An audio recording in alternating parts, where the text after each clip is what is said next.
Your code lives on your machine. Until you push it, it doesn't exist to the world. This is Git Remotes, part 3 of our Git Zero to Hero series.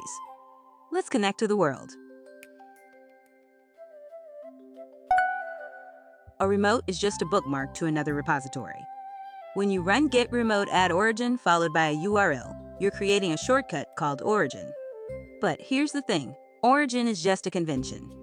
There's nothing special about that name to Git. You can have multiple remotes, like upstream for fork workflows. The command git remote v shows all your remotes with their URLs. An origin main? That's a remote tracking branch, a local snapshot of where main is on the remote. It updates when you fetch, not automatically. The 3 call remote operations. Git fetch downloads, commits, and references from the remote, but doesn't touch your working directory. It's safe to run anytime. Git pull is fetch plus merge. Add the rebase flag to git fetch plus rebase instead, which keeps a cleaner linear history. Git push uploads your local commits to the remote.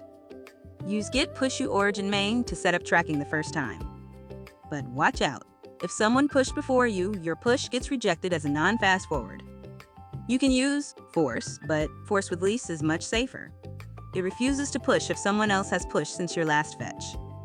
And here's a quirk. Running git pull with a dirty working directory can create surprising merge commits you didn't intend. The fork workflow powers open source collaboration.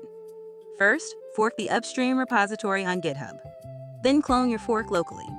Add the original as an upstream remote. Create a feature branch, do your work, push to your fork, and open a pull request. To stay in sync, fetch upstream and rebase onto upstream main.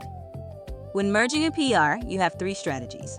Merge commit preserves all history, squash and merge combines everything into a single clean commit. And rebase and merge replays your commits on top for a linear history. Tracking branches link your local branches to their remote counterparts. Run git branch vv to see which branches are tracking what. Use the u flag to set upstream manually, or git push u to set it when pushing. Under the hood, ref's heads main is your local branch, while ref's remote's origin main is the remote tracking branch. You can use the shortcut at upstream to reference the tracked branch. But here's a gotcha. When git status says ahead by 3 commits, that info might be stale. It's based on the last fetch, not the current remote state. Always run git fetch first for accurate info. Tags are named snapshots in your commit history, perfect for marking releases. There are 2 types. Lightweight tags are just pointers to a commit, while annotated tags are full Git objects with tagger info, date, and a message. Almost always prefer annotated. Create one with git tag av1.0.0 meters, release 1.0. Semantic versioning uses major.minor.patch. Here's a critical gotcha. Tags don't push by default. You must explicitly push them with git push origin, followed by the tag name, or push all tags at once. You can delete tags locally and remotely too. And one more quirk. Checking out a tag puts you in detached head state, since tags don't move like branches do. How does Git know who you are? 2 main approaches. HTTPS with personal access tokens is simple. Generate a token on GitHub and use it as your password. SSH keys are more elegant. Run SSH keygen with ed 25519. Add the public key to GitHub, and you're set. No password prompts ever. For HTTPS, credential helpers save you from retyping credentials. The cache helper stores them in memory for 15 minutes. The store helper saves to a file. On Mac OS, Asks keychain integrates with the system keychain.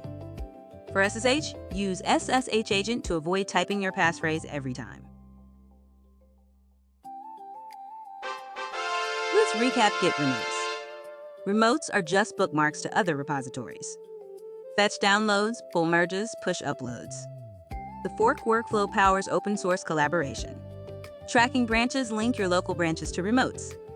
Tags mark releases but need to be pushed explicitly. And SSH keys give you the best authentication experience. Next up, Part 4, Undoing Things, where we learn to fix our mistakes.